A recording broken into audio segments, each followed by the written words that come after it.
Hi, it's Sunday afternoon. I'm in my craft room.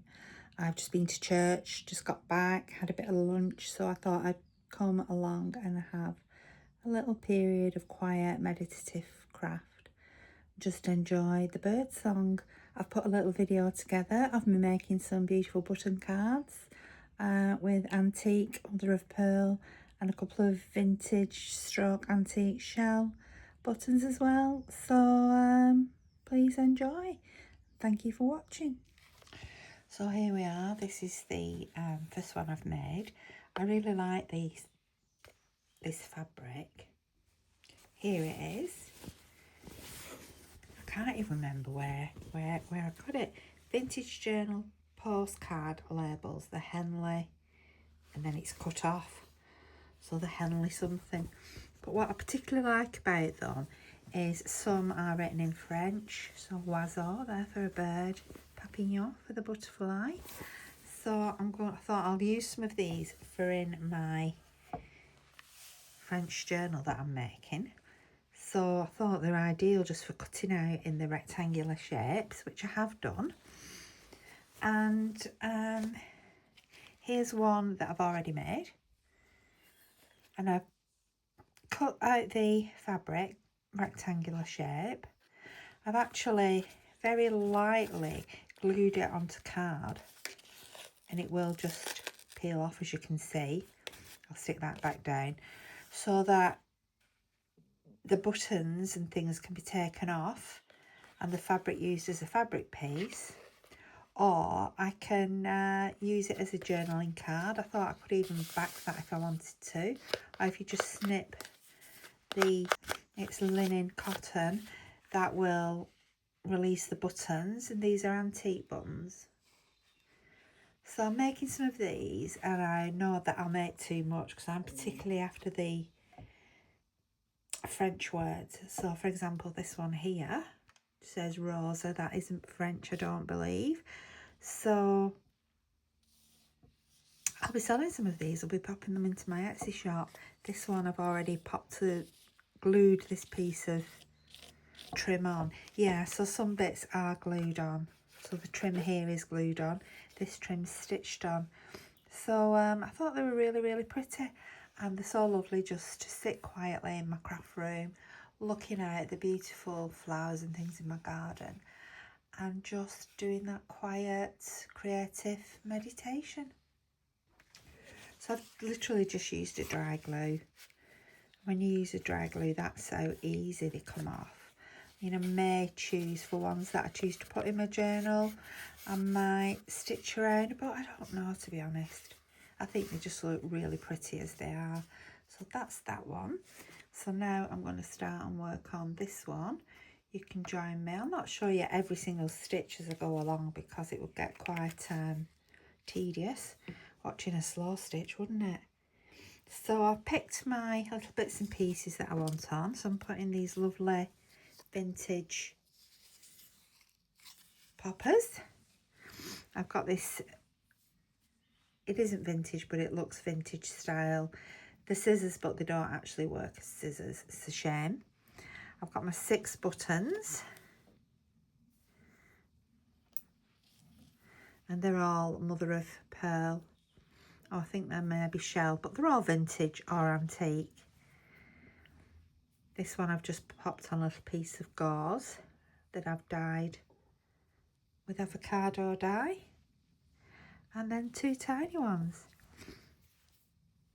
Square one and a round one. So here's my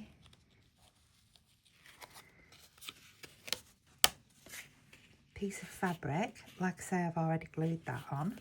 So I just thought it looked so pretty on there. So let's just turn that over. Here's my card. So I'm just going to dry glue this and put it onto here. You can use a permanent glue if you want to, use a Fabri-Tac or something. But I just thought a dry glue gives me or whoever the option to remove that backing. So even if I sell this journal, and it's going to be so pretty, this next one, the French one. Well, they're all pretty, my journals, if I say so myself. But this next one, I don't know that I might keep it. I'm doing a course on eco dyeing fabric, and I might, well, it's not on eco dyeing fabric, it's about being dyeing and being artistic with your fabric, and you need a journal, so I may use my new book for my journal. So that's on there. It's only the size of the, I only did it the size of the square. So this fabric hangs loose. So now I'm going to get my thread. I need to pick a colour. Now I have got a mustard one, but I just can't find it anywhere of these linen threads. So just have a look at the red. Let's zoom out a little bit there. Sorry about that. The grey. See which one I like best. I think I'm actually going to use the red. Let's have a little bit of contrast there.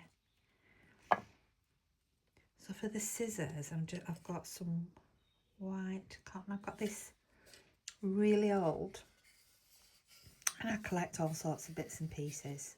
You must know by now if you know me. If you know me from my videos. So this is a really old, like, sewing tin. It's hinged at the back. Can't get it open. But I love the pin cushion on top. So I have it, I usually have some threads and things on there. So I'm going to use actually some of this linen thread it is, and it's just in this creamy colour. Excuse me. And I do like to use the linen threads because they are very, very strong. So the first thing I'm going to do is stitch on those little scissors. So just thread my needle. I'll take it, I don't know whether to take it single or double. I'll take it double. I find it quite difficult to stitch with linen threads. Does anybody else? I seem to get them tangled much more easily, or I accidentally put my needle through a piece of the thread. Right. So I'll just start off. So I've got here my bits and pieces of scraps. You know, if I decide to put any of these on as well. That's pretty, this pink lace. I could put that on, couldn't I? No, that is just such a coincidence that it fits exactly there. In fact, I'm going to just glue this on. That was amazing that it just fit perfectly. I hadn't planned that. Sometimes I do believe when these things happen, sorry, I was shaking the glue then, running out of this. When these things happen and they fit perfectly, that it was meant to be. So do you keep a scraps jar? I do. I have a big, I'll put it away, like a big kiln jar. Shall we put it that way? I think we'll put it that way. I have a large kiln jar, which is similar to a, what's it called? In America, begins with M. Mason jar, similar type of thing. That's pretty. Really pretty. So I've got my cup of tea here as well. Just found out that my daughter's moving out soon. She was the last one at home. I'm just going to stitch these top bits in. I'm just going in through the fabric. There is card behind here. I didn't stitch them on first because I want them to... Oops! I thought I'd tied a knot. I thought I had. I didn't stitch them in first because I want them to stitch sort of into the card so it's got extra support. I got this idea as inspired on YouTube. You follow me on YouTube. I've got 10,000 followers. Be Divine Vintage, BeaDivine. So yeah, 10,000 over 10,000 followers now on Instagram. So there's a lady on there called Belinda Sharples, and she has the most amazing posts and a beautiful, beautiful shop. And she'd done something similar to this, similar but not the same, But I was really inspired by her work to do this myself, do some of these cards myself. So I was looking through my cupboard for some vintage, well, I've got quite a bit of vintage fabric when I saw this. Now, this isn't vintage. I do believe I got it from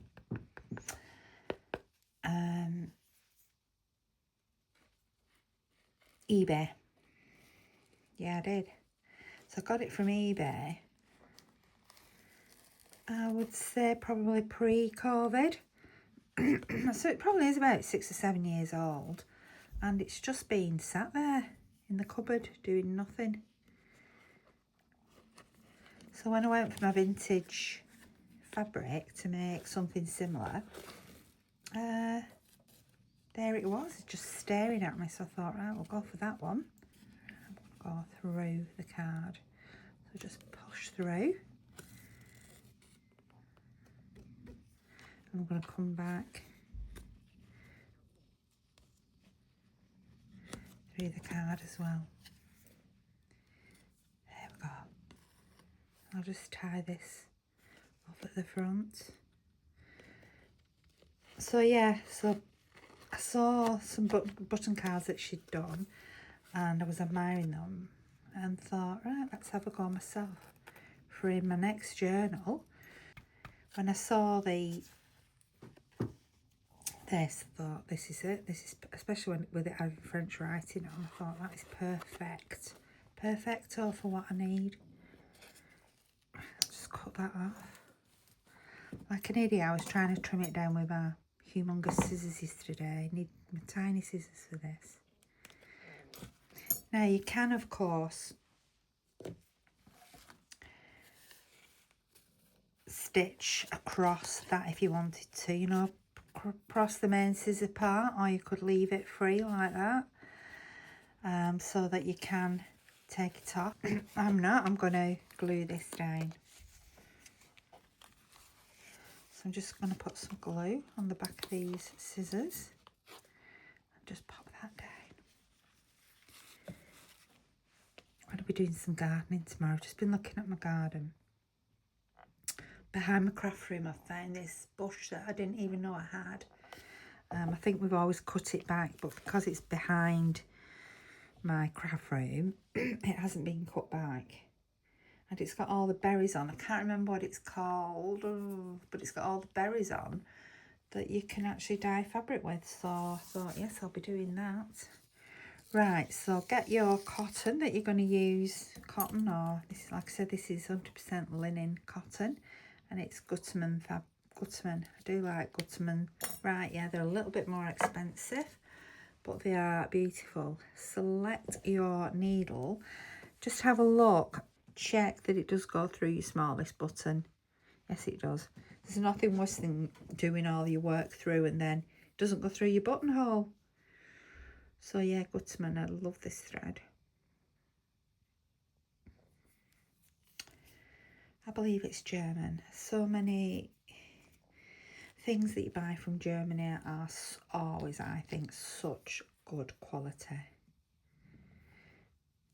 I mean, we used to be a fantastic company for manufacturing, but we're not that brilliant anymore. We don't tend to have many manufacturers left.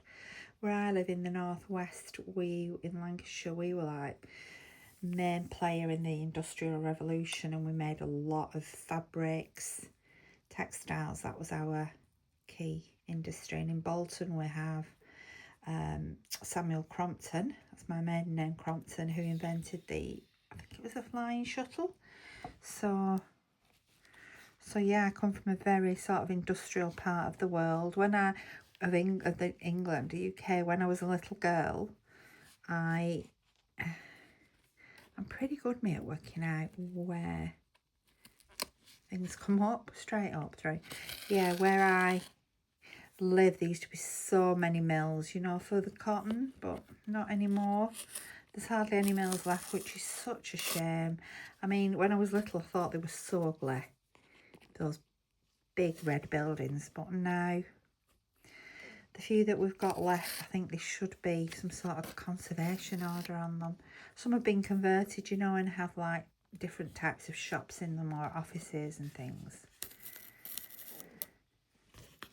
I was at church this morning and one of the gents had bought in some old postcards of old Methodist churches in Bolton. I was at the Methodist church with my mum, my mum's church, and he bought in some old postcards, really old, from like Victorian times, of the Methodist churches in Bolton. And so the minister came over and he was taking photos of them, and he was telling us like the history of Methodism in Bolton. It was really interesting. I mean, I've done Methodism in Bolton. I've done Methodism at school. I remember learning about it. But to learn about it within your own town, it's really interesting. Right, so we've got that one. So we're going to go across here now to this top one. It's here. So I'm going to sort of line it up in a similar place and then bring that through.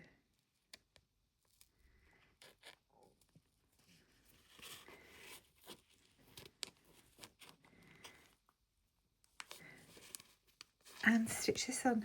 I like having the contrasting cotton so you can actually see the stitches. I mean, you could use embroidery threads or ordinary cotton, would look fine, but can you see we've got the cross, we've got straight across.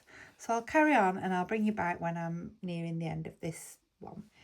If I start to run out of my cotton part way down, I just cut it off. Get myself some more. I do love threads, me. I always save all my threads. Keep them all together. I have a little antique vintage cup that I discovered in a stream. Not far actually from Samuel Crompton, who I mentioned before. Not far from his birthplace.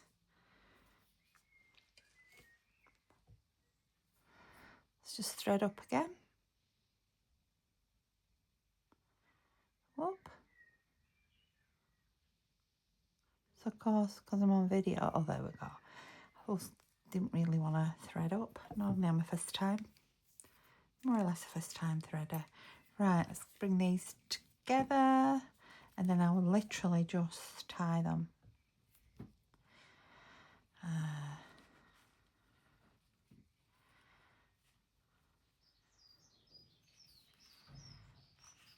Just tie it down there.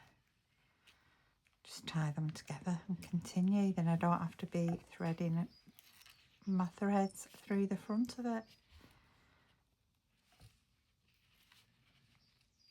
I love crafting in this outdoor craft room because I just love the sound of the birds singing. Right, there we go.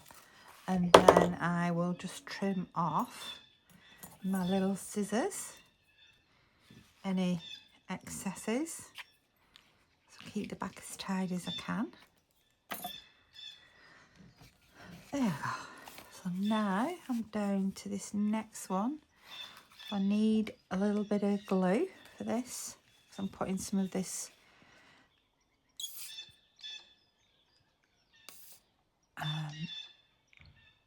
eco-dyed gauze, which is like it's similar to a cheesecloth, isn't it?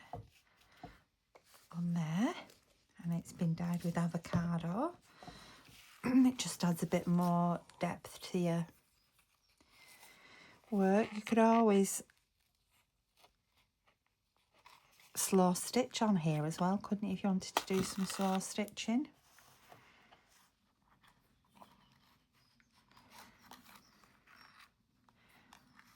That's gonna go there. Right, I'll bring you back shortly. So there we go, all stitched on. I decided to put this button on vertically, so these two stitch across. I did that one vertically just to add a bit of sort of contrast. Got my little square button on there. So the back now just reminds me of this type of thing that you would get on a vintage, what's in America, this $1.65. I don't know, I've ended up with an American one. Anyway, I have. So it reminds me of the back, how things were stitched on, which I think is really, really pretty. How am I going to finish this off? Let's have a look. I'm actually going to take that through there, back on itself. I'm going to cut one of those threads back, and I'm just going to tie it off. That is looking absolutely beautiful, and I'm going to just pop those onto there. I think I'll just sort of pop it under the button there so it all overlaps just that tiny bit. Now I am going to very gently use Fabri-Tac on here. I'm going to go and watch Outlander in a minute. Do you watch Outlander? I've waited so long for this. I think, is it season 8, the last one? But I'm a bit confused because the last book isn't even out yet. So what I've read up to now reminds me of is it Go Tell the Bees? Go Tell the Bees that I have gone. Is the Go Tell the Bees, but there's obviously, I don't know if they're going to finish it because the book, as far as I'm aware, isn't even out yet. There we go. So that's finished.